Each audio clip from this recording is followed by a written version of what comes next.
हरि ओम. ओम श्री चिन्मय सद्गुरवे नमः. हरि ओम. Param Poojya Guruji has written Chinmaya Naamaamrit Stotram. Earlier,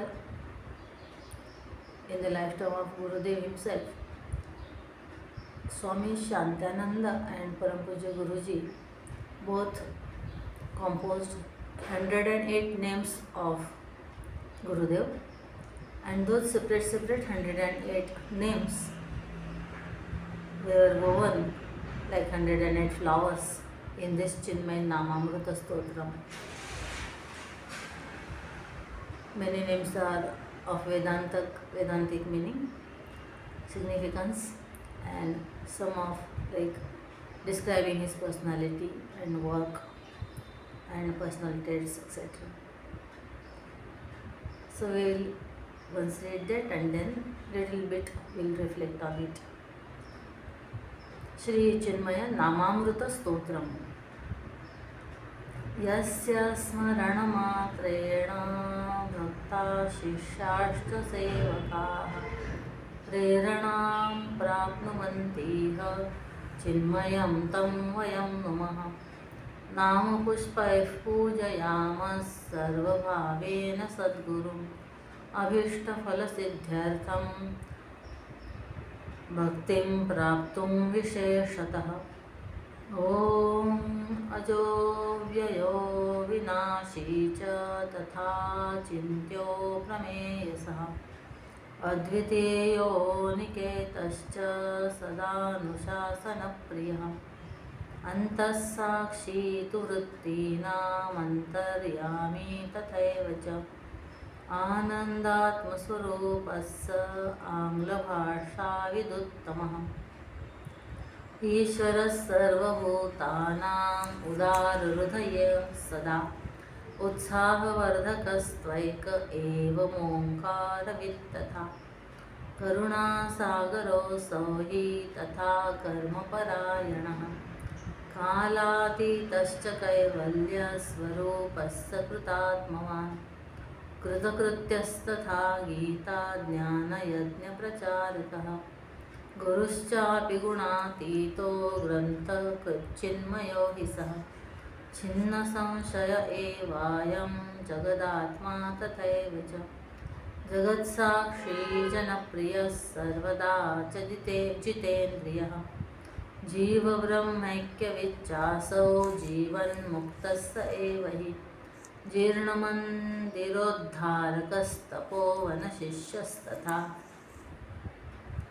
तपस्वी तापनाशनस्तीर्थस्वरूप एव हि तेजस्वी सर्वलोकेषु देहातीतस्तदैव सः द्वन्द्वातीतस्तथैवायं नित्यं च दृढनिश्चयः धर्मसंस्थापको धीमान् धीरो धैर्यप्रदश्च सः नारायणो निजानन्दो निरपेक्षश्च निःस्पृहः निरुपमो निर्विकल्पस्तथा नित्यो निरञ्जनः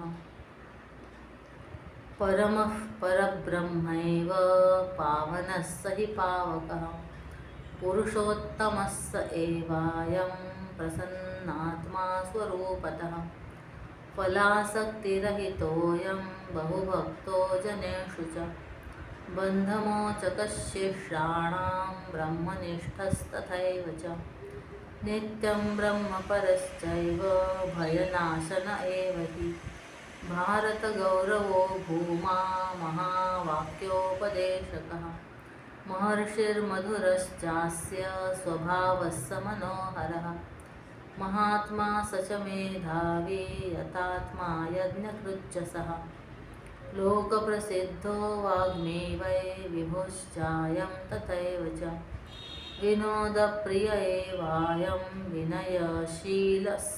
विनयशीलः स एव हि वीतरागो गुरोर्नोऽयं वेदान्तवेद्य एव सः शान्तः शान्तिप्रदः सोऽयं शास्त्रोद्धारक एव हि शुद्धसत्त्वः सदा च तथा च शुद्धसत्त्वस्य सर्वदा च तथा च श्रुतिपारगः शुद्धसत्त्वः सर्वदा च तथा च श्रुतिपारगः श्रोत्रेयश्चैव सन्न्यासी समबुद्धिस्तथैव च सच्चिदानन्दस्वरूपः स सर्वहितचिन्तकः सत्यसङ्कल्पः सन्तुष्टः साधुश्च सुमनास्तथा सुरुल्लोके स्वयं ज्योतिस्थितप्रज्ञः सदैव हि क्षमाशीलो ज्ञानमूर्तिर्ज्ञानयोगी तथैव च ज्ञानतृप्तो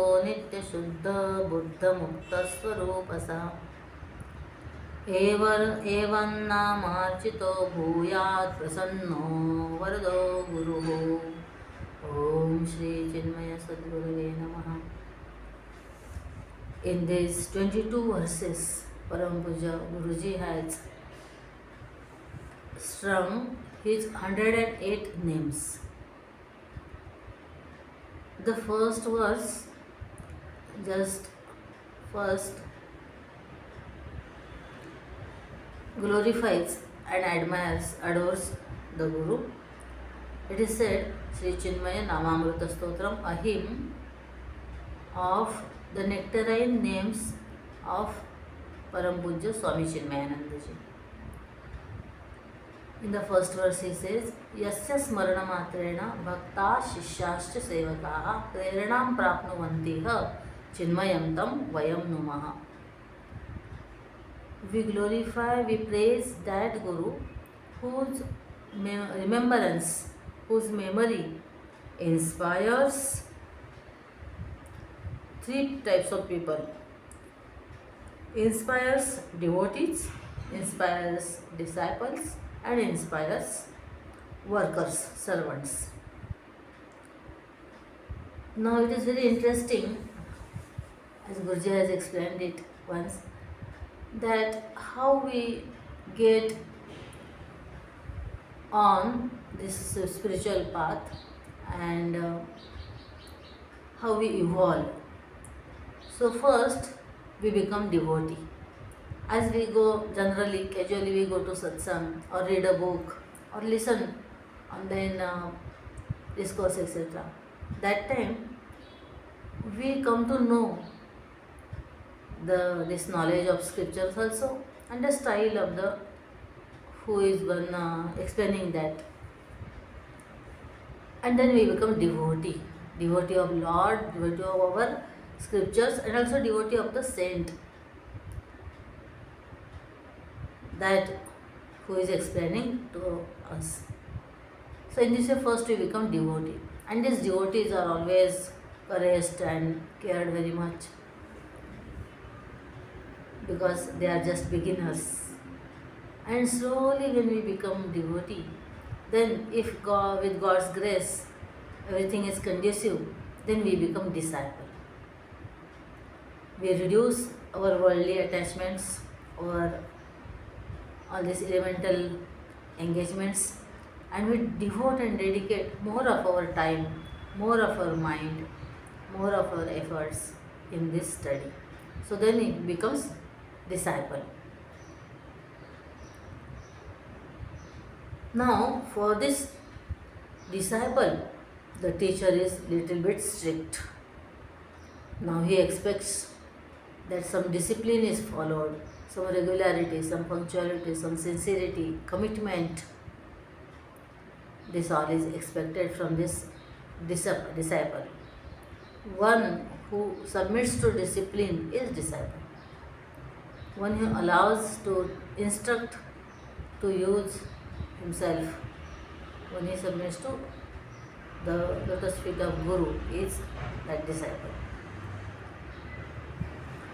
So the devotee become disciple. It is not necessary that every devotee will become disciple, only few of them. Or it is maybe possible that somebody becomes disciple first and then devotion is generated. But generally, then third is sevakaha. When this disciple gains knowledge and feels there is so much gratitude for the teacher who gave this life-changing immortalizing knowledge. Then he feels he, his heart is filled with gratitude, and definitely to repay sometime some little bit fraction of that he serves. He decides that he will spend his remaining life in service of society, service of Guru, service of the Lord, service of the scriptures, spreading in this knowledge, maybe administrative or giving discourses or any other organizational work. So now he becomes sevak, servant or a worker. And that time, more of commitment, more of responsibility taking, that is expected. And really teacher is very strict from him. Then now all the things is to be done according to his instruction, and with full efficiency, full particularness and very promptness. That work is to be done. Even though it is voluntary, it is not that you can just casually take it, do if you find time, do if you remember or not. Much more sincerity is expected for this work. Gurudev was that way, always expected a high standard of work from our workers and servants. One person asked him, when he gave some work to him, subject to do, when I am expected to do this work, Gurudev just exclaimed, yesterday. So before telling, you should have done it. So in this way, full mind application and involvement of all personality, all family of the worker is expected in this. So in this way, first general devotee, he is not given much responsibility and he is not expected that much.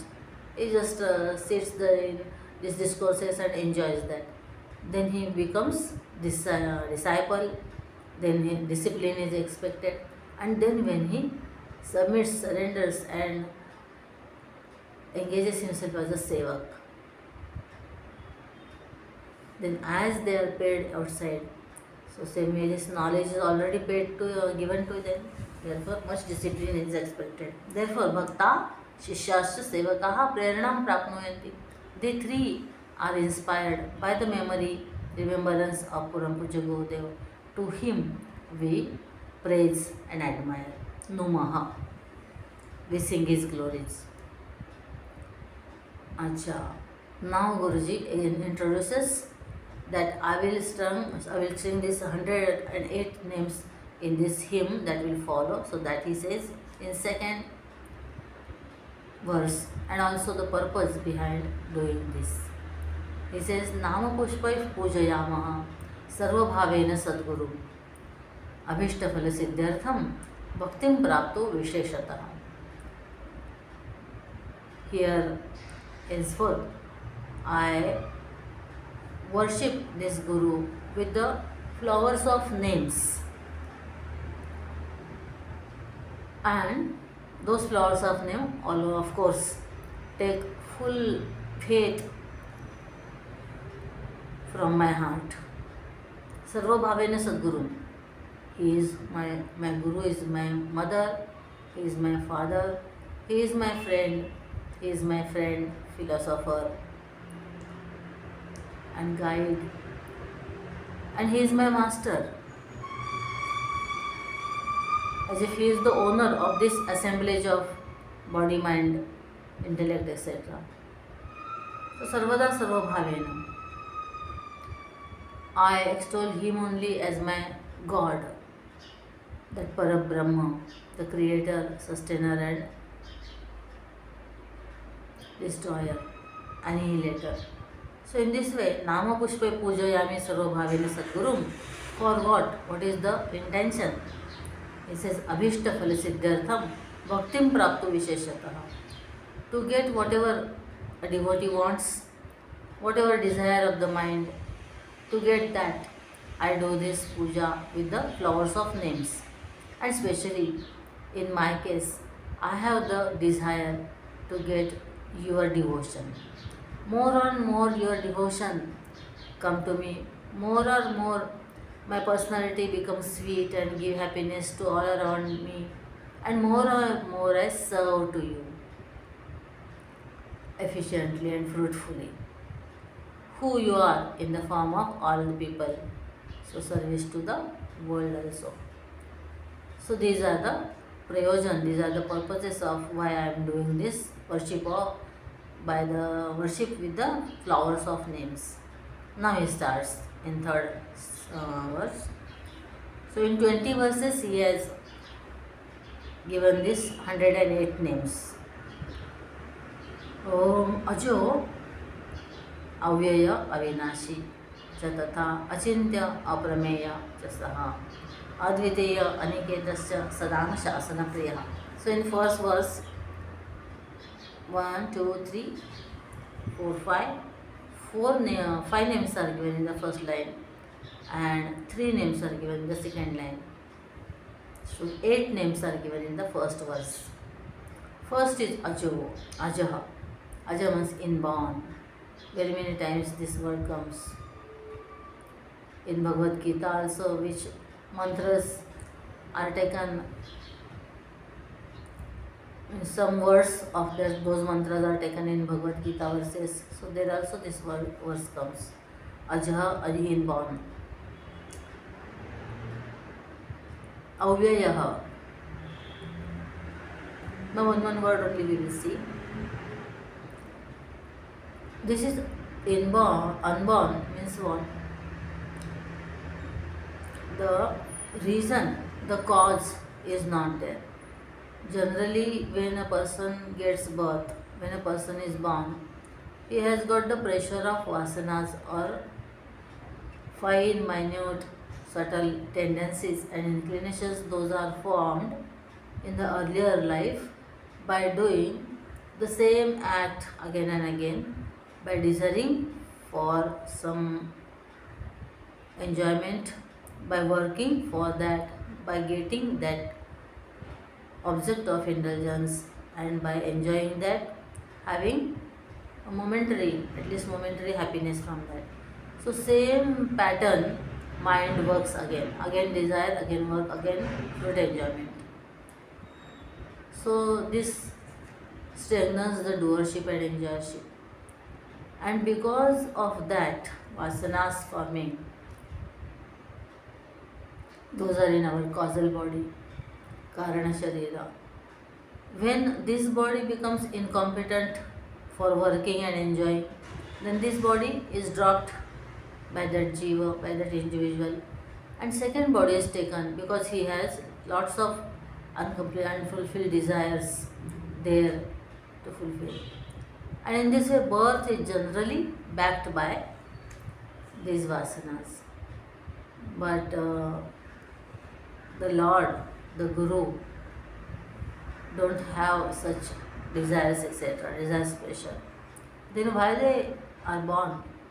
They are born to guide the totality in the spiritual path. They are born to put forth a demonstration, an ideal life, a role model, how a devotee should be there, how a seeker should be there, how a realized person should be there, how a desirer of knowledge should be there. But principally, essentially, they are unborn. Also, they are unborn because if birth is assumed, then further modifications will definitely come. If birth is there, then body is there, then all limbs are there, then definitely tear and wear is there. They will become someday absolute. And then all diseases, the growing of that body, then other modifications, then the old age, and afterwards at the end death will be there. So these all modifications start with the birth. When birth is not there, then all modifications are not there, changes are not there. No body, no mind, no intellect, therefore their changes are also not there. Joy and sorrow, insult and praise, cold and heat, etc. So in this way, Aja, very nice name. And in first only, in that only, much meaning is there, deep meaning. Now when we say Aja, that time only Since he is bodiless, he is all pervading. And since he is all pervading, he is there in our heart also. He is there in everybody's heart also. So how we should present ourselves to all the people around us, all the things around us, all the task and work that we do. So that we should take the form of our Param Poojya Gurudev or that Lord itself, Aja. Then second is Avyaya. It follows that Avyaya means that is not spent, not expended. So it doesn't go away, it doesn't get destructed, it doesn't perish, it doesn't decay. Avyaya. It remains as like income and spending. So incoming money and spending, same way Vyaya, Aya and Vyaya. So that Vyaya doesn't happen. So it remains as it is. Doha is there, famous Doha. खोया कह सो बावरा, पाया कह सो कोरा, खोया पाया कुछ नहीं, जो का त्यों भरपूर. One who says I got doesn't know. One who says I lost, he also doesn't know. It is never got, neither lost. It is filled to the brim of all the universe. Sri Ram.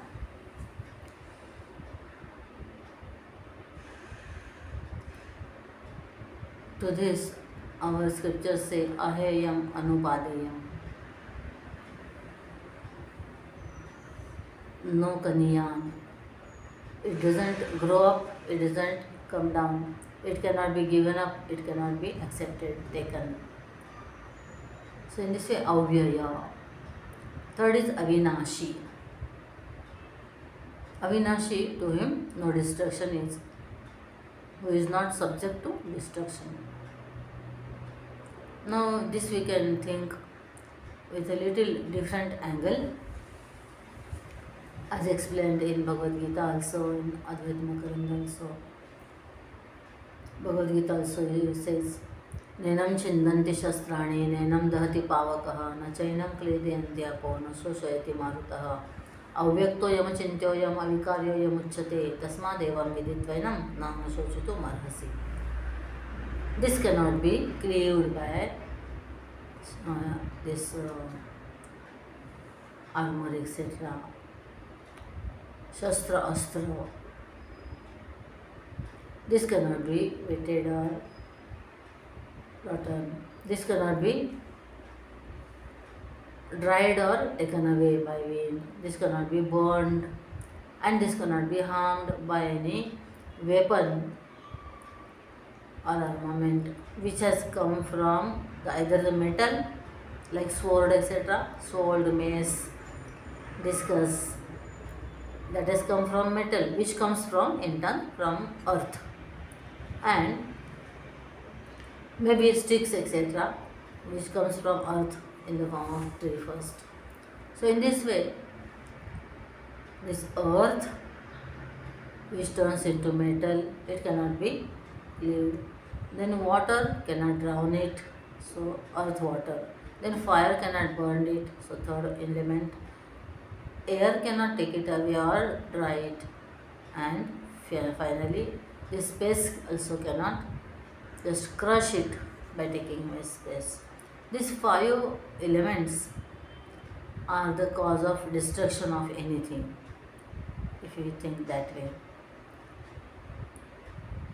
Now it is said that it is not subject to any destruction, means this five element do not work on that, and it cannot destroy it. Why? Because it is not worldly being. Because worldly beings made up of five elements, they can be destroyed by five elements itself. The truth, the layer of truth or the realm of consciousness is completely different. As a sword in our dream cannot be used to terminate the foe or enemy in the waking state. Same way, the five elements which are in this transitive reality, in this imperative reality, cannot destruct that which is having the absolute reality. There are three types of realities or existence. Absolute reality, that is Paramarthik Satta. In between is transactional reality. And the third is Pratibhasik or Pratitik, imaginary or apparent reality. So as suppose I am reading a story, and in that story it is described that one room is there, and in that room one stick is there in the corner. So with that stick in the corner which is in that story, I cannot drive away crows etc. or monkeys etc. Because that is not useful in different realm of truth, different layer of reality. Suppose I am dreaming, yes, I got one small knife, and with that knife in the kitchen I cannot cut the vegetables because the reality is different. So in the same way, this supreme truth which is there as the form of self in everybody, that is from that absolute reality, from that realm, highest realm which is beyond all. And transactional reality has got these five elements etc., with which all the weapons and armaments are made. So those cannot destroy that, those cannot end that. Like the food in our house, when we go to sleep and dream of hunger or starvation, that food is not useful there. And lot of money that we have kept in dream bank, that is we cannot withdraw when we get up, when we awake. So in this way, this avinashitva in Bhagavad Gita also it comes, avinashitu tadvidhi yena sarvamidam tatam vinasamavyasya na kaschit kartum arhati. Because the reality itself is completely different, and these destructive factors cannot work there, they cannot penetrate that existence, layer of existence. Very nicely Guruji says, ajo ajaha avyayaha avinashi cha tatha achintya. Now achintya means that which cannot be thought of, that cannot be contemplated. Achintya, chintan is contemplation, thinking. Generally if we observe what we can think, which are the things that we can contemplate upon. If that thing is having some name or form or some qualities or some relation with us or some function that object is doing. So in this way, Nama, Rupa, Jati, Guna, Sambandha, Kriya. If these things are there, that we can describe. But since this self, this eternal, infinite existence, consciousness, knowledge, bliss, self doesn't have any name. Why? Because it alone is there. Name is given for transactional purpose, for the sake of transacting and to differentiate the people. If names are not there, then we just have to call A. Now since name is there, we can say Ramesh, you come, Suresh, you go, Mahesh, you do this. So Vyavartanat Namatvam. Name is given to differentiate one from another. That is for sake of transactions. Now this principle is only one. Therefore it need not be differentiated from anything. and it doesn't, is Nashkarmya Avastha itself. Therefore, name is not there. Who will give name, what name it will give, that duality is not there. One person said, I am Harish. The other person who is studying Vedanta, he said, you are not Harish, your name is Harish. So I am different than my name. If I take sannyas, then whatever my name is there now, that will get changed. That will be changed. Therefore, this reality doesn't have name. It doesn't have form, as we saw here, ajaha. No limbs are there, no body is there. Ashariragam vavasantam na priya priya sprushataha. It is not conditioned by any body, mind, etc. So name, form, sambandha, what relation do we have with that?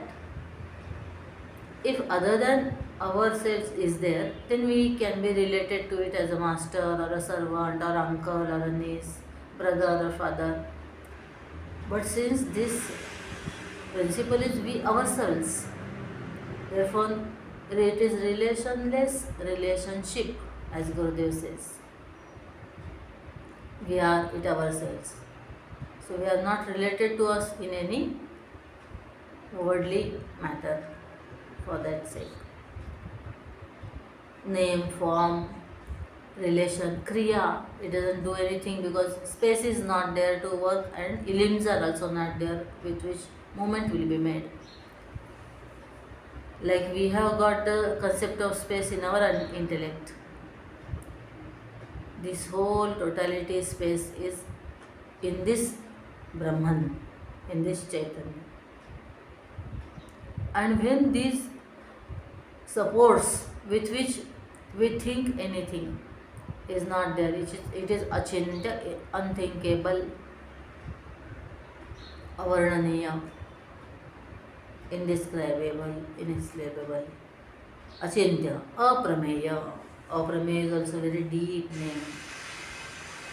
Aprameya.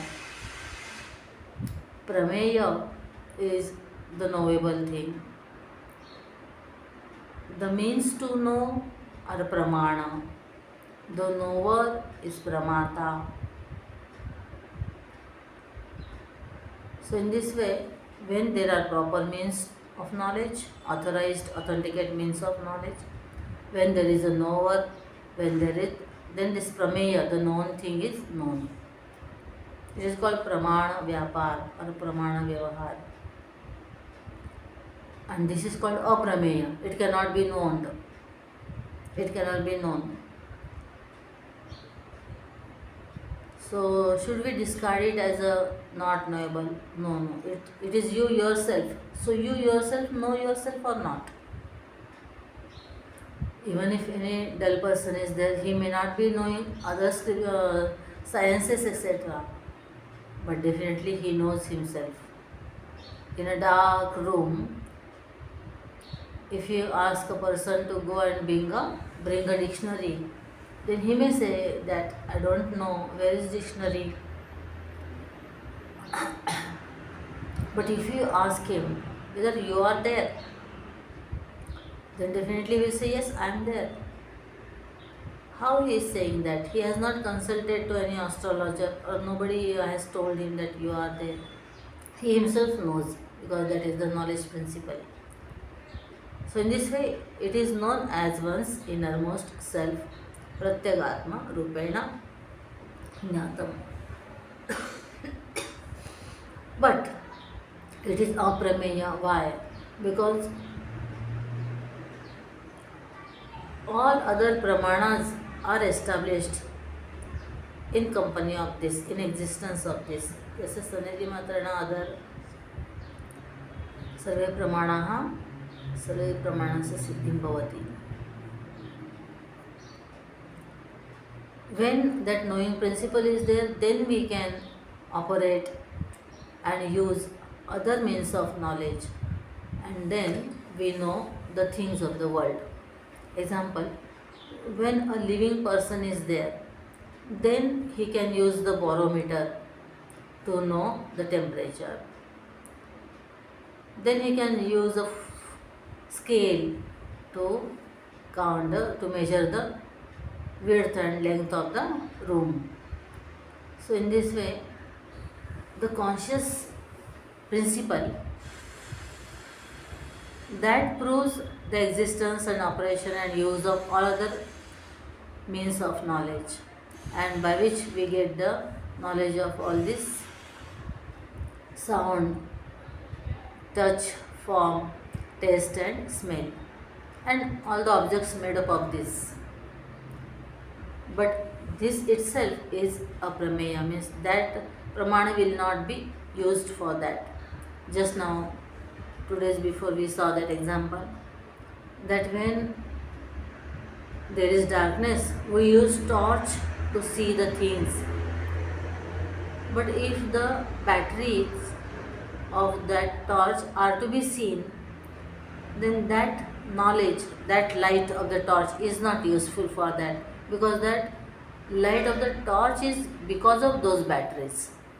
Therefore, since all the means of knowledge function in presence of this consciousness, which is expressed as a life principle in us, therefore that cannot be known by this, that cannot be determined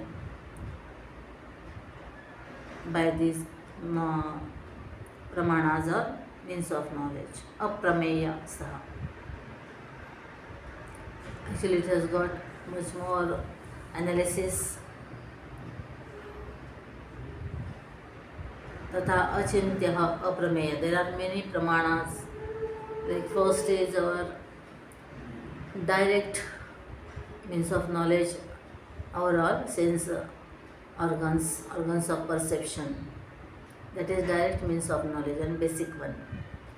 So this direct means of knowledge, can it see the self? Think.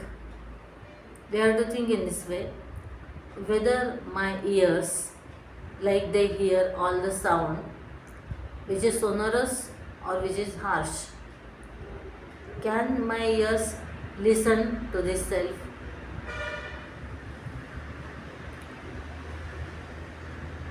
Because listener is I, that is the self. So if listener is to be listened, then where is the eye, ear for that? Same way, can it be touched? My skin can feel the touch, whether it is soft, whether it is hot. But can this self will be known by this organ of touch, the skin? No, because the one who knows this touch is the self. Therefore, it cannot be known by this organ. Same way we can think for others also. These all sizes and colors, etc., shapes, etc., are seen by my eyes.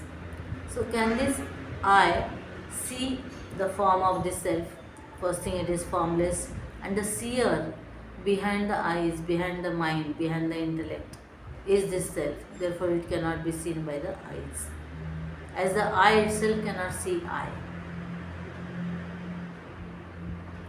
So in the same way, it cannot be tasted also and smelt also. Therefore, this direct means of knowledge fail to know it. Aprameya. Then second is inference, anuman pramana. Can it be inferred? Inference is a function of our intellect. When we get something that always proves the existence of some other thing, like yatra yatra dhumaha tatra tatra vannihi yatha bhanavase. There is smoke in the mountain, and generally I see wherever smoke is there, fire is there, as always in kitchen, etc. So since there is smoke, there must be fire. So we see smoke and we come to know the existence of fire. So in that way, that is called inference, anumana. In that way, so we can can we infer this existence of self.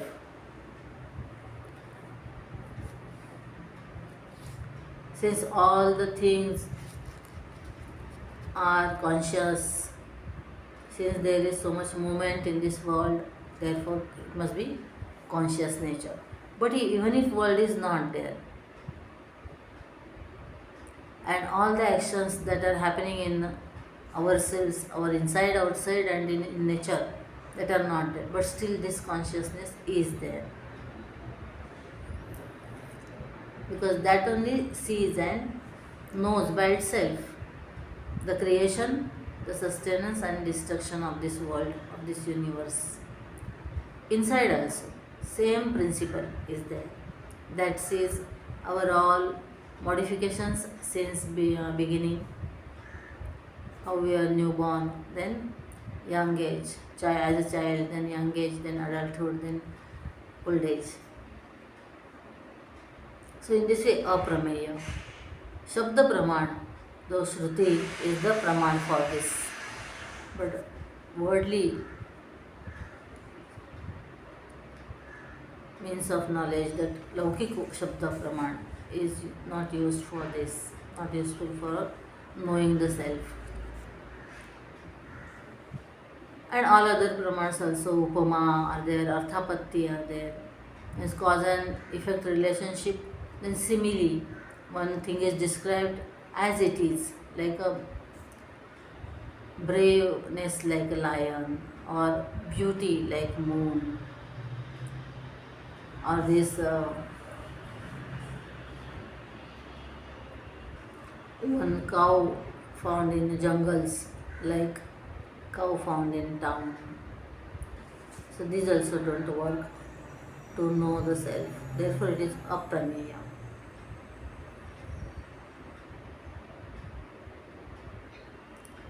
And basic thing is that it is self-established, Swayam Siddha. It is self-known. It doesn't require any other means of knowledge to know that it is. We know ourselves only, that we are. Why scriptures etc. are required? To know how we are. We think we are, but of different properties. This body, so properties of body we superimpose on ourselves. This prana, so properties of vital layers we superimpose on ourselves. So to remove that erroneous notion and to give us clear cut and true description of the self, scriptures are needed. But not to know that I am, that everybody knows. Aprameya. Then it is called advitiyo. No second is there. It is without second. So of course third or fourth, fifth is also not there. So it is one alone, without a second. Ekam eva dvitiyam. Ekam eva advitiyam.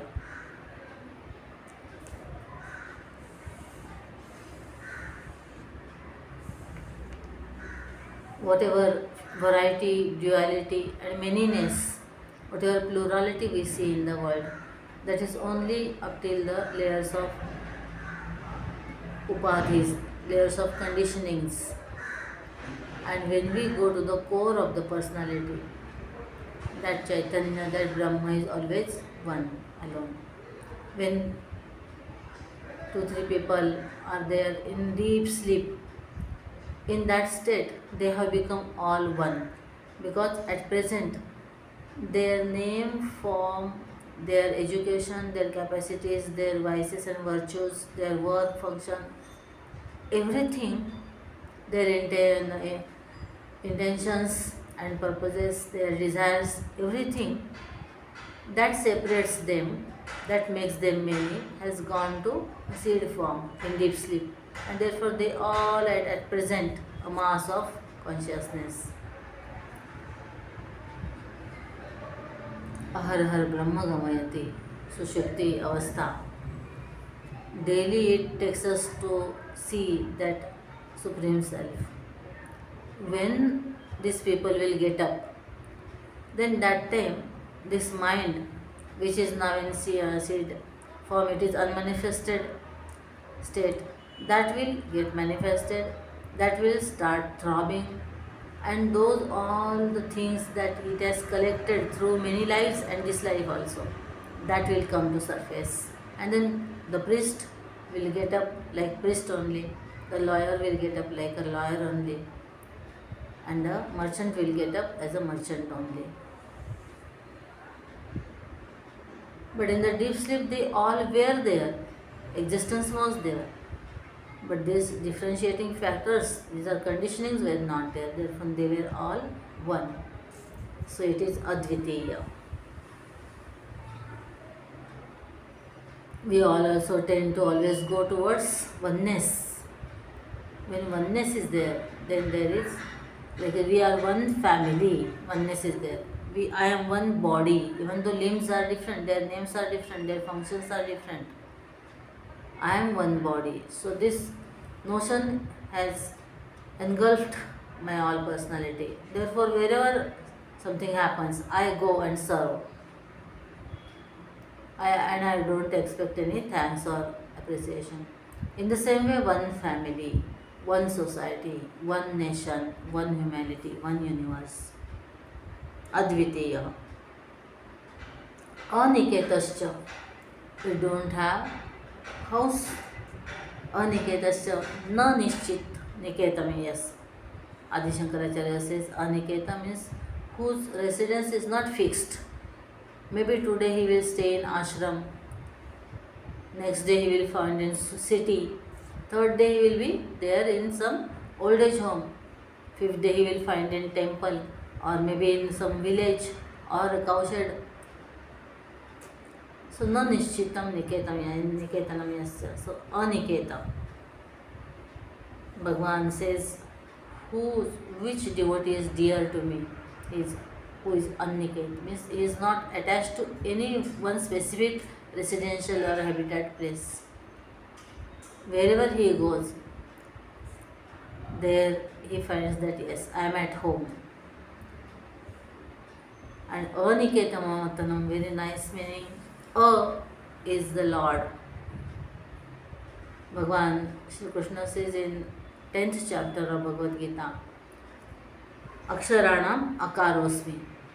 I am the syllable in all the syllables. So this Niketa, yasya niketaha. So he always stays in that memory of that Lord, consciousness of that.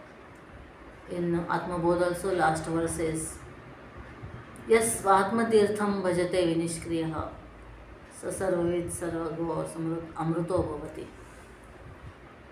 So that is the pilgrimage, which is self is the place of pilgrimage, where we can always recite, because we are the self. We are in this supreme self only. Aniketascha. Sada Anushasana Priyaha. Now, up till now, these were Vedantic terms. Now it came to transactional purpose. Practically, Gurudev was very discipline loving. He himself was disciplined and he expected discipline from others, because that is one basic part of this spiritual practice is sadhana. In fact, whatever methods of japa, etc. are given, that all is to disciplinize our instruments, inner instruments, organs of perception, organs of action, tirthayatra, etc. all that is given for disciplining these all. So therefore discipline, one who can discipline his mind, his intellect, how to think, how to use logic, how to feel, how to handle the emotions. One who has discipline, not only that but body also, what time to get up, when to take bath, when to meditate, when to read, when to eat, when to take rest, when to go out. So in this way, full life, full day with discipline. How to write, how to keep pen, how to speak. So Gurudev was Anushasana Priya. And Therefore, if you want to be in good list of Gurudev, we have to disciplinize ourselves. When we are not disciplined, actually we are slave to our conditionings, our mind, etc. When we discipline them, then we start getting mastery over that, and then it cooperates us in spiritual practices in finding our goal. Sadanushasana priyaha. Next, it is said, अंतस्साक्षी तु वृत्तीनाम् अंतर्यामी तथैव च आनंदात्मस्वरूपस्य आंग्लभाषा विदुत्तमः. अंतस्साक्षी तु वृत्तीनाम्. In Kenopanishad said, pratibodha viditam matam. It is the inner witness who sees the coming, staying and going of thoughts. When a thought comes, then who knows that thought has come? Suppose a thought of good feeling, sacrifice or devotion came in my mind. Who knows that? I don't see with my these eyes.